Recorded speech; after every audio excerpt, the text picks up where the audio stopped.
topic is actually the LaRouche program to solve the breakdown crisis. The entire panel is what Dennis just said, and over the course of the various presentations and the discussions which you hear today, we hope to cover that territory. The fact of the matter is that we are now in the thick of the breakdown crisis. The crisis has indeed struck. Just a minute. What am I hearing? We're getting broadcast, I think, probably from the Spanish translation, if I'm not mistaken. I appreciate that very much, however. I don't really need it. So the crisis has struck. The crisis is, in fact, upon us. Exactly as LaRouche has warned would be the case. In 2008, when the bubble burst, it was so-called solved in the exact worst way imaginable. What happened is that massive amounts of bailout money of so-called quantitative easing were issued, which led to a hyperinflationary blowout, which has made things simply worse. And if you take a look at the first slide, which we have queued up here, you'll get an idea of what I'm referring to. Yeah, but that would not practically. Now, this you may have seen things similar to this in our earlier presentations, but what you have here is the fact that the total amount of quantitative easing, let me explain what that technical term means. It means funny money. It means monopoly money. It's just plain monopoly money with no backing whatsoever.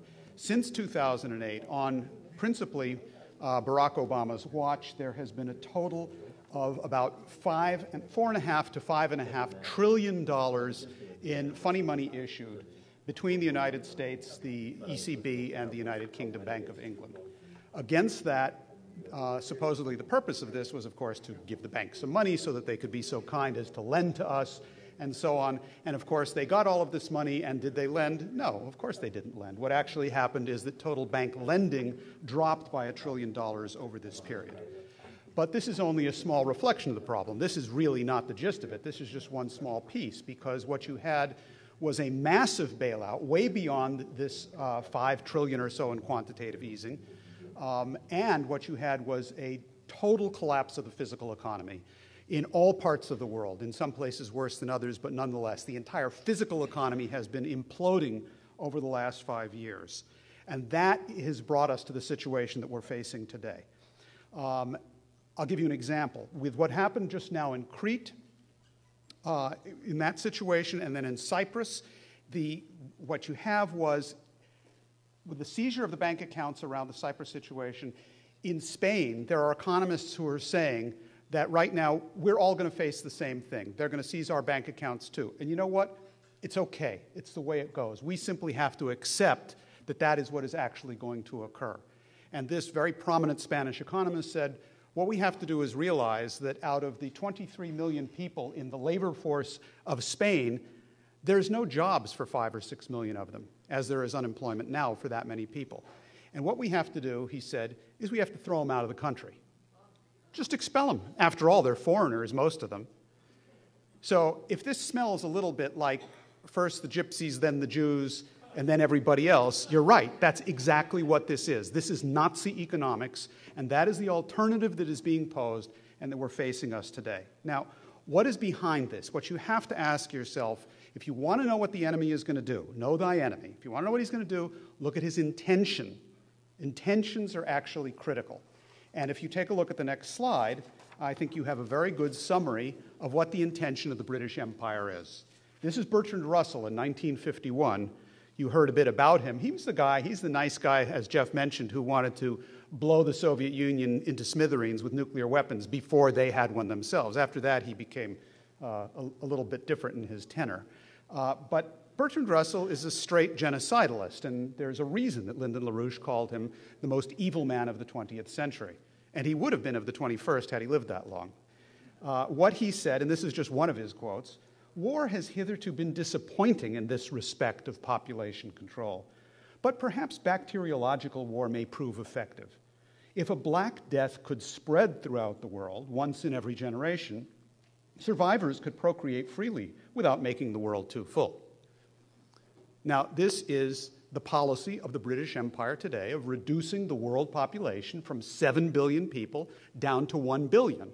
And they're very explicit about this. So it's very important to know what the intentions are of your enemy. And in fact, I think it's safe to say that actually the road to hell is paved with bad intentions. Now, what are we going to do about this? Let's take this actually from the top. Next slide, please. Usually, people are fairly familiar, I believe, with the LaRouche program, the three-point program, Glass-Steagall, a credit system, a Hamiltonian credit system, and great development projects like NWAPA, like asteroid defense, like the common aims of mankind. But I want to go at it the other way around. I want to take it from the top down. So this is as top as I could get with a quick search for some pictures on the internet.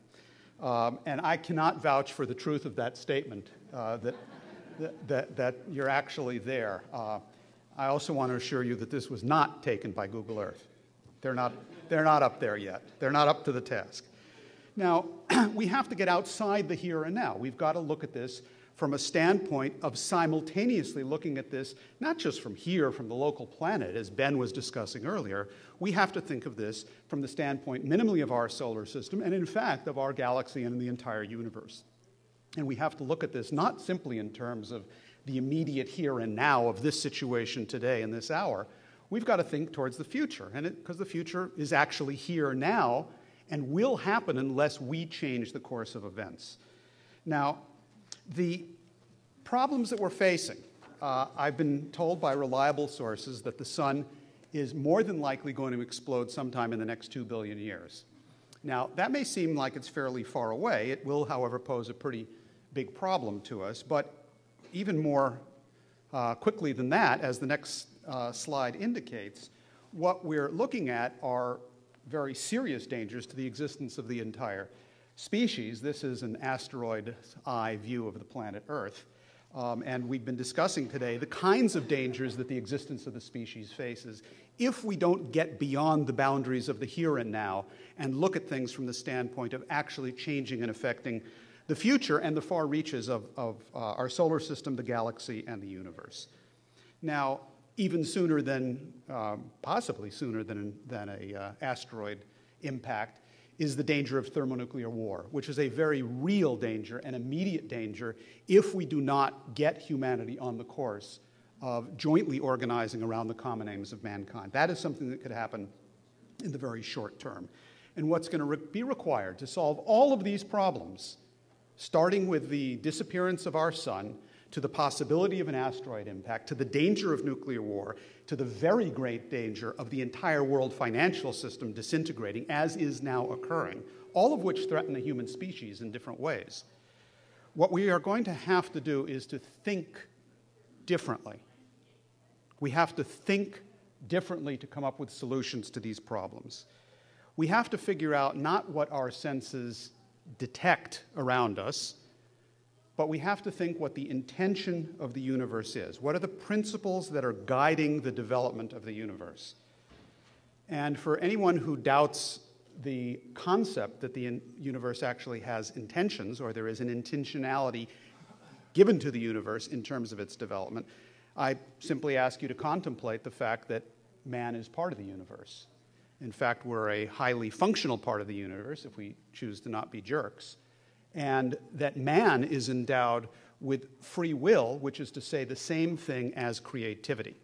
That has been demonstrated empirically, not in an empiricist way, but empirically over the course of human development of our species. And it demonstrates, in fact, that since we are characterized by that capacity for creativity, thus free will, thus intentions do matter, good and bad, that the universe as a whole, of necessity, if we're part of it, which we are, is characterized by those same principles.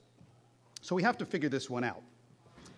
And we have to figure it out fast and operate on that basis. That's what I mean by taking this problem from the top, the economic problem. The question is, man's ability to detect, to know, and to change the intention of the universe depends on the development of the productive powers of labor. What I mean by the productive powers of labor is this: the ability to think, creativity. That's labor. It's activity which changes the physical universe, and there is nothing more powerful as a force, as a material force in the physical universe, than creative ideas.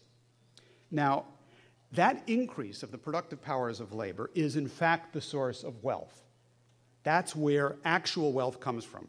Not money, for sure, not these days, and you don't have to have a bank account in Cyprus to know that, although it's certainly proven there. But that's not the source of wealth. The source of wealth is man's unending, continuous capability, not guaranteed, capability of actually coming up with new solutions and new ways of addressing problems. So in one sense, what we're really talking about here that I would pose as the real challenge facing mankind is that we have to establish something that I would call the strategic defense of mind, because it is that which is most dearly threatened and which is the most crucial thing to be defended. Now, with that approach and outlook, that intention in mind, let's take a look at the planet, starting from the top, from the outside. Let's take a look at the population of the planet, the most precious resource that we have.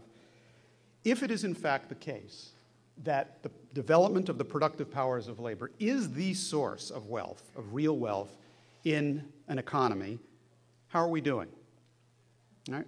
As the former mayor of New York City, Ed Koch, used to say, "How am I doing? How am I doing?" Some people will remember that. How are we doing? Where do we stand? Well, take a look at the next slide. This comes from plain old World Bank data, most of which I take to be false. So what I'm showing you are proportions only, and they're probably off to some degree, but it gives you the idea here. The stupidest thing we could possibly do as a human species is to take that which is most precious and is the source of wealth and either make people incapable of exercising that capability by making them so poor they can't think, so poor they're hungry all the time, or the other thing that's quite effective if you want to achieve that result is to just make sure they don't work, unemploy them.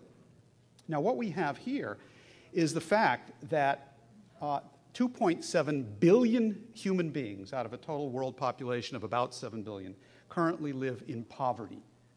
Poverty, according to the wisdom of the World Bank, is defined as an income of less than $2 a day.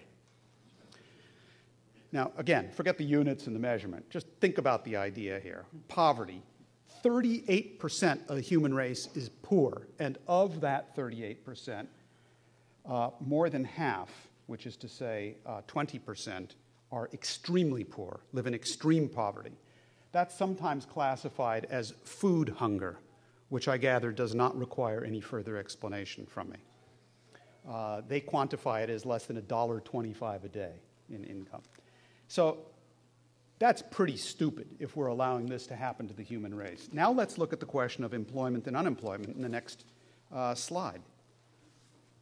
This is LaRouche's bar diagram, which many of you may be familiar with. It's reorganized a little bit to make the point. There's a certain amount of information on here just to give the idea, but the important thing to look at is, first of all, 15% of the entire world's population is unemployed. Now, since their figures say that about half of the population is part of the labor force, which I would dispute, but nonetheless, let's take them at their word on that. You're talking about a global unemployment rate of approximately 30%. A third of the workforce of the world isn't working. Pretty stupid, or pretty genocidal, depending on who's causing it and what their intention is. Then, if you take a look at the areas of economic activity, even those who are working, the areas of economic activity which produce changes in the productive powers of labor, which increase our ability to know, master, and make advance the physical universe around us. Industry, manufacturing, science, technology, where do we stand? How are we doing? Not so good. 7% of the world's population, 14% perhaps of the labor force, are involved in industry. And that's very loosely defined. Believe me, that's not all actually productive. It's their category, though. And of that, 1% are engaged in R&D. Maybe 2% of the labor force worldwide, with a significant component of that, obviously, in the United States, Japan, Germany, even with the collapse going on here. The rest of the world is nowhere on this thing. This is about as stupid as you can get if you sit down and you say, okay, I'm part of the human race. Where do we stand?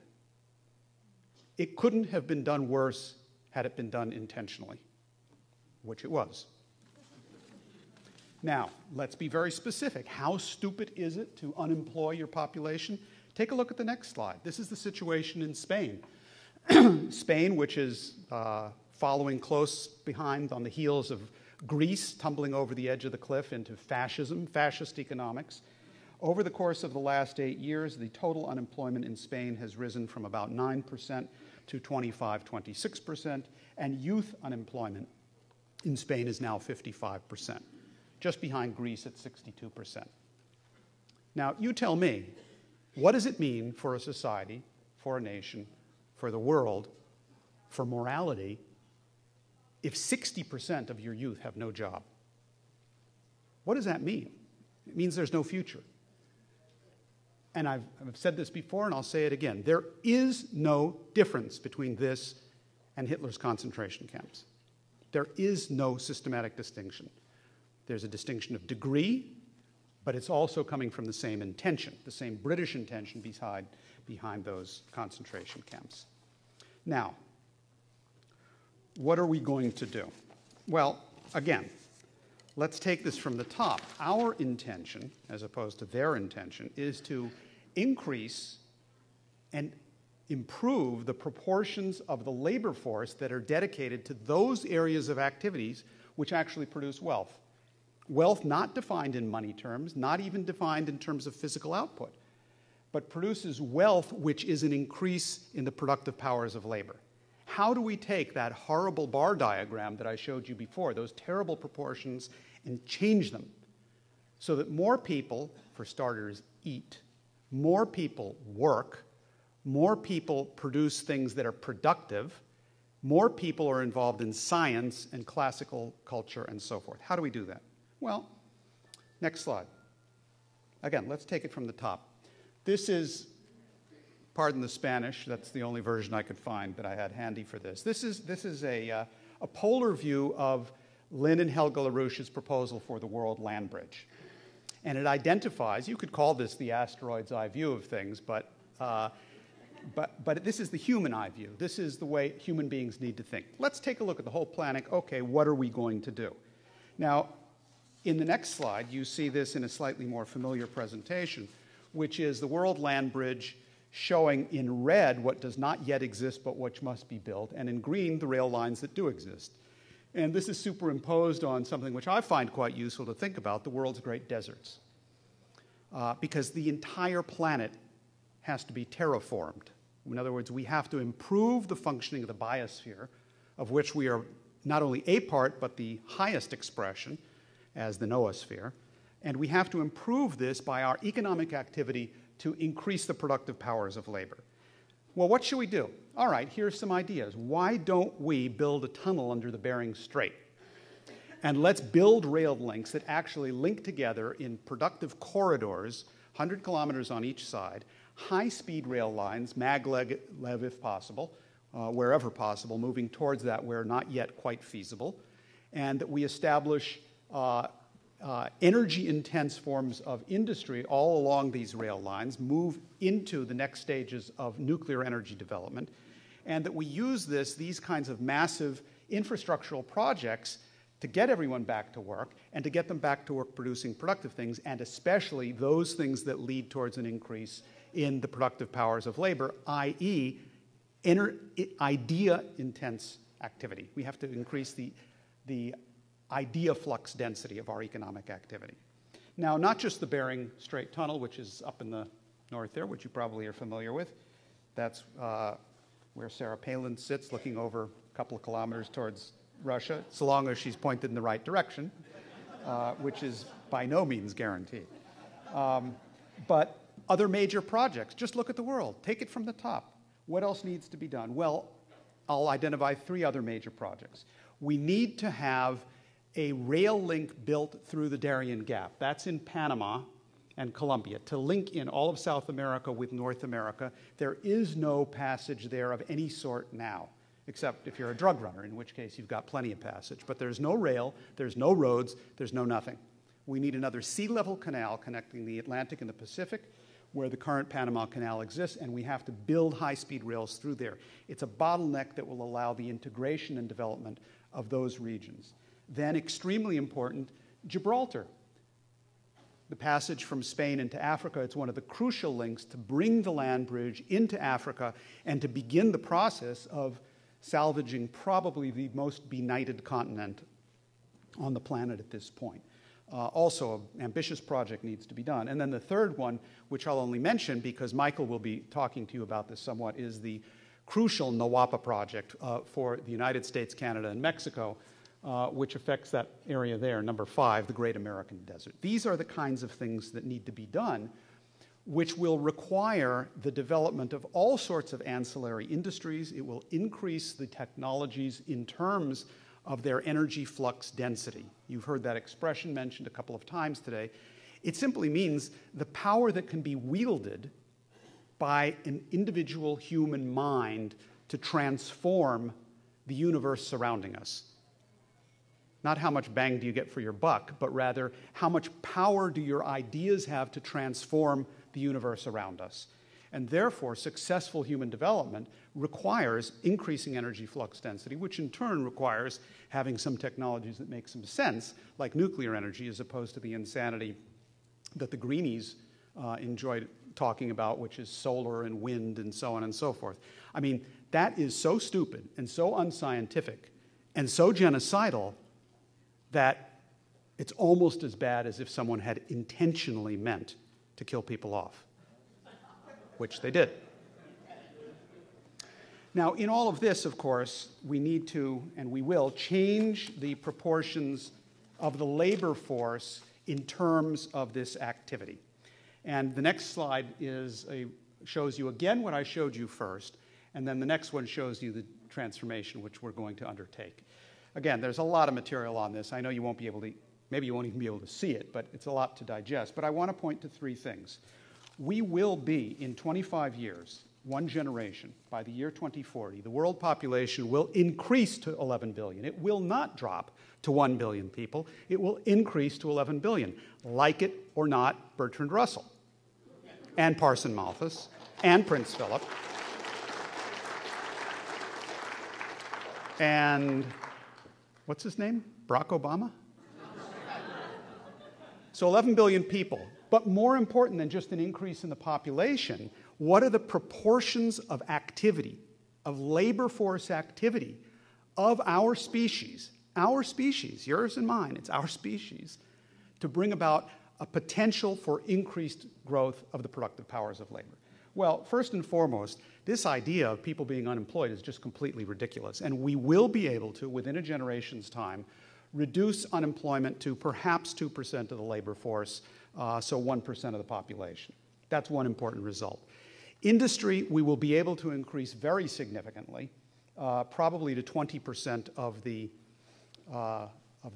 total population, perhaps 40% of the labor force, more rapidly in some areas than others. It's going to take a little work in areas that are further behind to qualify people. It doesn't happen by saying, be it done. It happens by educating people, training people, mobilizing politically, and so on. And then the R&D, or the research side, the investigation, the science side, of necessity moves even slower. But nonetheless, we will be able to bring these proportions up, according to very rough calculations that we've done, to about 5% of the total population within a generation's time. That's not enough. That's not nearly enough, because it is that activity, that and classical culture, scientific and classical cultural activity, which makes us what we are, human beings, our species. And that has to improve significantly, but that's not going to happen in only 25 years. But we'll be on the right road on this thing. Now, within all of this, the United States plays a very special role. I mean, the idea here is not to take the entire world's population and sort of distribute the wealth equitably. You will not get the most rapid rate of growth of the productive powers of labor of the species if you do that.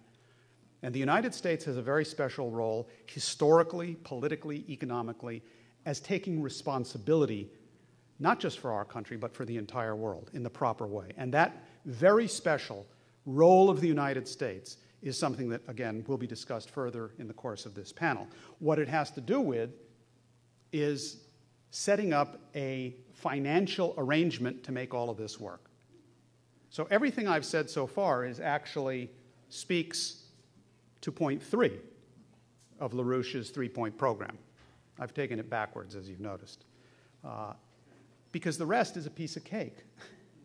If you get this right, if your intention is to do this, if you understand what it is about the power of ideas, and we get people thinking in terms of those creative ideas, the rest falls right into place. What sort of a financial system? Well, it's obvious. You need a credit system along a Hamiltonian basis, which will do a couple of things. It'll make sure that the necessary amount of credit goes to the proper areas quickly enough for sufficient periods of time. And in particular, it'll allow us to measure in the economy in a way that makes sense. In other words, what sort of a financial instrument or what sort of money is going to function 25 years down the line? Certainly not one pegged to the derivatives market. It's going to have to be a credit system. But if you have your intentions straight, that falls into place. It really is not that complicated. Now, and it should make clear as well that the worst possible way to measure in an economy is in terms of monetary values. Money has no value in and of itself, and you do not have to be a Cypriot to learn that. Learn it before becoming a Cypriot, or you may end up regretting it. So a dollar is not a dollar, a dollar is a dollar. It doesn't work that way. It works in a totally different way in terms of the productive powers of labor. So if that's the kind of credit system that we need to create in order to be able to do what is really the most important thing, ideas followed by physical economy, that in turn dictates what the credit system has to be. And that rapidly brings us to our third and final point, which is, what do we do about the fact that right now, under the current state of affairs, all of the financial instruments are being channeled into the speculative bubble, into the cancer, and not into productive activity? I mean, you couldn't have done it this badly if you intended to. Now, I've often thought that we need to define a new discipline. You know, you've heard about economics and econometrics and all of these things that you get terminal degrees in if you're foolish enough to study economics at a university. But really, given that what is studied today and what's going on is really a financial cancer and nothing but, and cancers are studied by oncologists, I really think we need a new discipline called onconomics. Because, I mean, what would you say if you, as a patient with cancer, went to an oncologist and he said, no problem, you're doing great. We're just going to make sure that everything goes to feed that cancer and nothing at all for that other healthy tissue stuff here. I mean, you owe it to your cancer. You signed a piece of paper that said you would respect that cancer. I've got a piece of paper here. I have an instrument. Yeah, I bet on it a little bit, but, you know, that's what derivatives are. Those are the laws of the market. What would you say about that kind of oncologist, assuming you didn't strangle him in the first minute and a half of your meeting? You would send him where he belongs, which is to rehabilitation in a local facility, either psychiatric or criminal, depending on his outlook. This doesn't work. This clearly doesn't work. The favoring of the cancer has to stop. And what we have to do, the reason for Glass-Steagall, it's really very simple. If your intention is ideas, and if from that idea flows the intention of the productive economy, and from that flows the need for a credit system, it's obvious you need Glass-Steagall to simply say to the cancer, sorry, you know what? It's all over. It's done. No more money for the cancer, period. And what will be done is that the resources that are available will be channeled, according to a credit system, into productive activity. The cancers that held shares in a bank, sorry, the ride's over. More important that the population and the species survive than you handful of criminal bankers. And the game is over on this thing. And this is, of course, exactly what Glass-Steagall says. I mean, first of all, you know, take all the other reports. Take the Dodd-Frank report, and if you have a shortage of Charmin in your supermarket, you can use the Dodd-Frank report. It'll last a long time. It's long. So, I mean, you know, even if you have an upset stomach, that'll work. And you can take the Lekanen proposal, you can take ring fencing, you can take electrified ring fencing, although I would not use that for your toilet paper. But it's all useless. Take the Glass-Steagall bill, all 36 pages of it, depends on the size of the print. And what's most interesting to my mind about the Glass-Steagall bill is that it has, as does our Constitution, a preamble. Now, the preamble of the Constitution states the intention. What is the intent of everything that follows? So does the Glass-Steagall bill. And the opening, next slide please, of the Glass-Steagall bill says the following. These are the very first words, the first sentence. It says, an act to provide for the safer and more effective use of the assets of banks, to regulate interbank control, to prevent the undue diversion of funds into speculative operations, and for other purposes. Well, that's reasonable. Let's prevent the undue diversion of funds into speculative operations. It's obvious, straightforward, and it all flows exactly from that. So the way we're going to win this fight is not by providing people with information or information alone. They need information. You have to win people over to a totally different concept of man. You have to get them to understand that sense certainty will take them to perdition. Remember, the road to hell is paved with sense certainty. It's a bad intention. Don't do it. Reject the idea of money as holding any value, which it does not, and join with other forces in this country and elsewhere to get this thing implemented starting immediately. People need to change the way they think, and we all have to do that starting with our own minds. Done that, I'm fairly confident that the rest will be as music to our ears. Thank you.